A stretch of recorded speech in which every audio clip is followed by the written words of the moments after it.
बिस्मिल्लाहिर्रहमानिर्रहीम। अस्सलाम वालेकुम व्यूवर्स, आप सबके लिए ढेरों दुआओं के साथ मैं डायरेक्टली अपने टॉपिक सोलो टैक्सोनॉमी की तरफ जाऊंगा।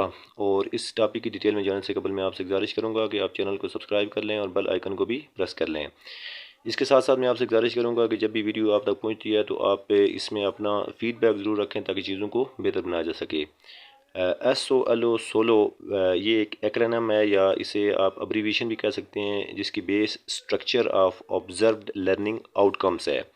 बुनियादी तौर पर ये एक स्ट्रक्चर है लर्निंग आउटकम्स का, और इसका जो पैरामीटर है वो ऑब्जर्वेशन है। ये जॉन बी बिक्स और केवन कोलिस ने 1982 में ये थ्योरी या कंसेप्ट दिया था, और ये दोनों लोग ऑस्ट्रेलियन हैं। इनमें जॉन बी बिक्स जो हैं ये बड़े मशहूर मारूफ हैं, यानी इनके जो मल्टीपल एरियाज़ हैं, नावलिस्ट भी हैं और साइकोलॉजिस्ट भी हैं। लर्निंग आउटकम्स को इन दोनों लोगों ने डिस्कशन में लाया था थ्रू ऑब्जर्वेशन, यानी इनका जो पैरामीटर है वो ऑब्जर्वेशन का है। स्टेजेस में थोड़ी सी इसमें यूँ समझ लें कि कंट्रोवर्सीज़ हैं। बाद जगहों पे आपको इसके 5 स्टेजेस डिस्कशन में लाए जाएंगे और बाद जगहों पे 4 ही स्टेजेस के ऊपर डिस्कस किया जाएगा। यानी एक मैंने ज़ीरो स्टेज रखा है और बाद औक़ात इसको इंक्लूड नहीं करते हैं, और यहाँ से शुरू करते हैं unistructural, multi, rational and extended abstract. और बाद जगहों पे आपको मुख्तलिफ वेबसाइट में मिलेगा कि प्री स्ट्रक्चर स्टेज भी इसका हिस्सा है। बहरहाल प्री स्ट्रक्चर स्टेज को इसका हिस्सा होना चाहिए जो लॉजिकली क्लिक करता है।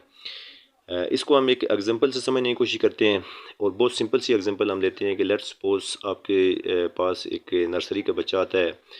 पेरेंट्स उसको लाते हैं आपके पास और उसके पास कोई नॉलेज नहीं है, कोई वो अल्फ़ाबेट भी नहीं जानता है, तो वो खाली ज़हन है। आप इसको कह लें प्री स्ट्रक्चरल स्टेज के अंदर है। जब आप उसको एक लेटर सिखाते हैं तो वो अब यूनि स्ट्रक्चरल स्टेज में चला गया। जब उसने ये सीख लिया तो यहाँ से जब वो मल्टीपल लेटर को सीख लेता है तो वो अब मल्टी स्ट्रक्चरल स्टेज में चला गया।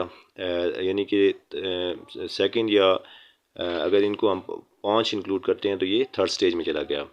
और इसके बाद रैशनल स्टेज में तब जाएगा कि जब वो इन लेटर को मिला के एक के यूँ समझ लें कि वर्ड कंस्ट्रक्ट करने की पोजीशन में आ जाएगा। और इसकी जो एक्सटेंडेड एब्स्ट्रैक्ट स्टेज होगी वो ये होगी कि अब बच्चे ने मुख्तलिफ जो वर्ड्स थे उनको जोड़ के उसने एक सेंटेंस बना लिया, तो अब ये एक्सटेंडेड एब्स्ट्रैक्ट स्टेज में चला गया। ये एक बहुत सिंपल सी एग्जांपल हमने कोड किया ताकि चीज़ों को समझने में आसानी रहे।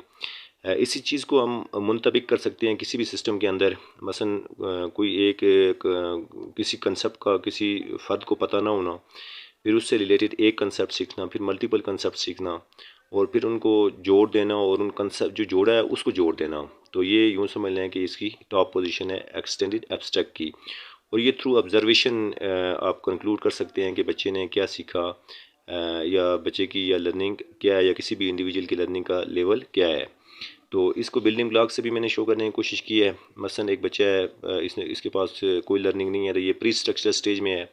फिर यहाँ से एक लर्निंग एक चीज़ इसने सीखी तो यूनी में चला गया, मल्टी चीज़ें सीखी तो मल्टी स्ट्रक्चर में चला गया, और यहाँ से जब इसने इन चीज़ों को जोड़ना सीखा तो वो रैशनल में चला गया। और इसके बाद जो इसकी टॉप पोजीशन है वो एक्सटेंडेड एब्स्ट्रैक्ट है, यानी कि अब इसने इसकी फाइनल स्टेज को भी अचीव कर लिया है। तो ये बुनियादी तौर पर सोलो टैक्सोनॉमी बहुत सिंपल सी चीज़ है। S stand for structure, O stand for observed, L stand for learning and O stand for outcomes. तो ये अगर हम इस वे से इन चीज़ों को अपने दिमाग के अंदर बिल्डिंग ब्लॉक्स बनाएंगे तो फिर ये मुश्किल नहीं होगा। जॉन बी बिक्स एंड केवन कोलिस 1982 में ऑस्ट्रेलियन है, और ये इनके जो बुनियादी तौर पर स्टेजेस हैं, 5 स्टेजेस का मैंने यहाँ पर जिक्र भी किया है। उम्मीद है कि इससे रिलेटेड जब भी कम्पिटिटिव एग्ज़ाम के अंदर कोई क्वेश्चन आएगा तो आप उसको बेहतर अंदाज में जज करने की पोजीशन में आ जाएंगे। आप सबकी समातों का बहुत शुक्रिया।